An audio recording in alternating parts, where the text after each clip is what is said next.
So why is cell division important? Well, cell division is going to have three main outcomes.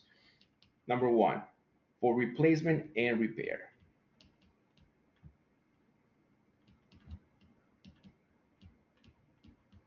of cells, okay, of aging or lost cells. So, for example, in terms of repair, think about repairing your tissues. Think about, for example, you cut yourself, right? You have a big cut. Well, we need cell division to repair that area, right? In terms of replacement, your skin cells are constantly reproducing, okay? Think about the skin. Okay, these skin cells are constantly reproducing and moving outward towards the surface, replacing the dead cells at the very exterior of your skin. So, replacement and repair. Second outcome is for growth. Once upon a time, you were a baby, then you became a kid, then a teenager, and now an adult, right? Well, that's the production of adding additional cells to your body. Actually, all of the cells in your body are actually the result of cell divisions starting from the fertilized egg, okay, from where you're conceived. So this has a name, a fertilized egg is going to be called a zygote. A zygote is just one cell. And this cell, by the way, this cell is the product of two things, a sperm and an egg. And then this zygote is going to divide. Okay, it's going to go through a lot of cell divisions, pretty much making you into a fetus and eventually into a baby, etc., etc., etc. The third outcome is going to be for reproduction. Specifically, we'll talk about asexual reproduction. Many unicellular organisms reproduce via asexual reproduction. All right, a lot of yeast, for example, which are fungi. Also, many multicellular organisms can also reproduce asexually. For example, think of a plant, right? You go and trim the plant or something, eventually it's going to grow, right? So that is going to be asexual reproduction, which means that it doesn't require a mom and a dad, okay? It's pretty much just clones. Now, cell division is going to be responsible for asexual reproduction, growth, and maintenance of multicellular organisms. Okay, and this cell division is going to be called mitosis. So we can kind of even sometimes replace the word mitosis with cell division. Let's talk really quick about asexual and sexual reproduction. Okay, like I said, asexual reproduction, okay, does not require parents. So it is the creation of genetically identical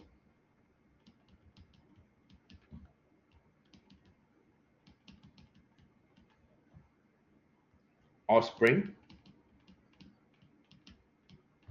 or cells by a single parent.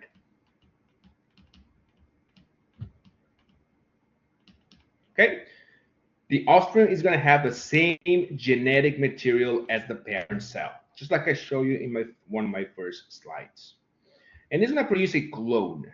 A clone is something that is genetically identical to the parent cell, for example, and does not require gametes. That means does not require gametes are sperm and egg. Now, asexual reproduction is pretty cool because it's going to be simple and only one parent required. However,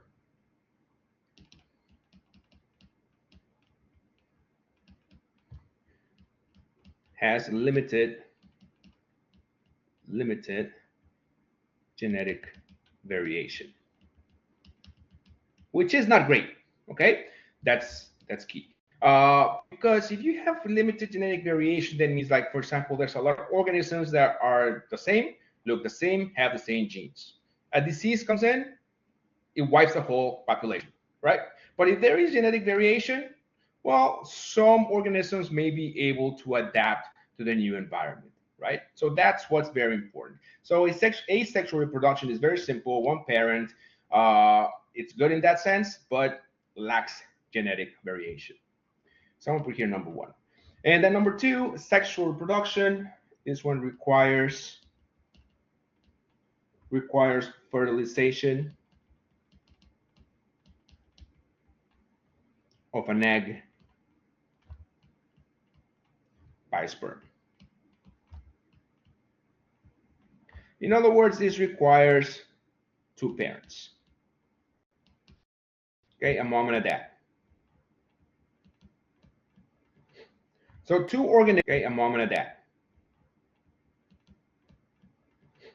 So two organisms in sexual reproduction, two organisms exchange genetic material, producing an organism that is going to be similar, but not, and that's a key word, not genetically identical, which is great. That means we have genetic variation. Gametes are going to be the egg and the sperm. The egg is the female gamete. The sperm is the male gamete. And these are going to be produced by another type of cell division called meiosis, which we will talk about later on in another section. So this is just to summarize cell division and the different outcomes, right? So I said cell replacement, number one, growth, number two, and then asexual reproduction, right? So unicellular organisms, like this one over here, this amoeba, are splitting into two. So splitting into two. All right, they're both identical. Some organisms, some animals like sea stars can do a little bit of asexual reproduction, and so can plants.